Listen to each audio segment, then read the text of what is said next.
कार्यवाही अनिश्चित काल के लिए स्थगित की जाती है।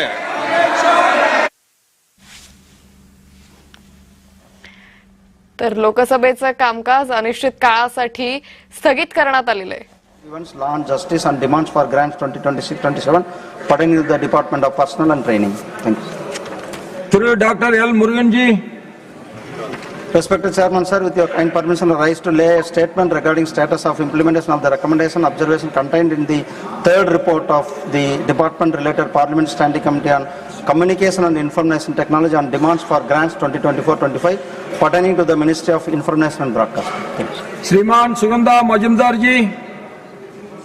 Respected sir, with your permission, I rise to make a statement regarding status of implementation of recommendations, observations contained in the 256th report of the Department-related Parliamentary Standing Committee on Home Affairs on action taken by government on the recommendations contained in 253rd report of on demand. तर लोकसभेचं कामकाज गोंधळापूर्वी स्थगित करण्यात आलं। अनिश्चित काळासाठी लोकसभेचं कामकाज स्थगित करण्यात आलेलं आहे।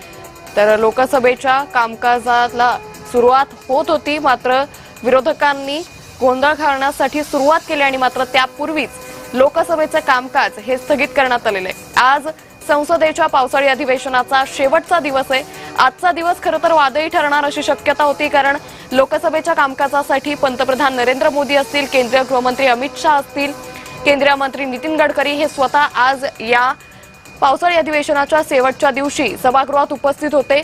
विरोधकांनी गोंधळ घालण्यासाठी सुरुवात केली आणि त्याच वेळी अनिश्चित काळासाठी लोकसभेचं कामकाज हे स्थगित करण्यात आलेलं आहे। तर आता लोकसभेच्या कामकाजाला साधारण किती वेळा सुरुवात होते हे पाहणं अतिशय महत्त्वाचं ठरणार आहे। आजचा हा शेवटचा दिवस नेमका कसा ठरतो, काही महत्त्वाची चर्चा या सगळ्या शेवटच्या दिवशी होते का, याकडे संपूर्ण देशाचं लक्ष लागलेलं असतानाच ज्यावेळी लोकसभेच्या कामकाजाला सुरुवात झाली त्याच वेळी मात्र अनिश्चित काळासाठी लोकसभेचं कामकाज हे स्थगित करण्यात आले। लोकसभा अध्यक्ष ओम बिर्ला यांनी या संदर्भातली घोषणा केली। अनिश्चित काळासाठी लोकसभेचं कामकाज हे स्थगित करण्यात आलंय। आता हे लोकसभेचं कामकाज कधीपर्यंत पूर्ववत होतं हे पाहणं महत्त्वाचं ठरेल। आज संसदेच्या पावसाळी अधिवेशनाचा शेवटचा दिवस आहे। हे पावसाळी अधिवेशन अनेक मुद्द्यांसाठी गाजल्याचं आपण पाहायला मिळालं होतं।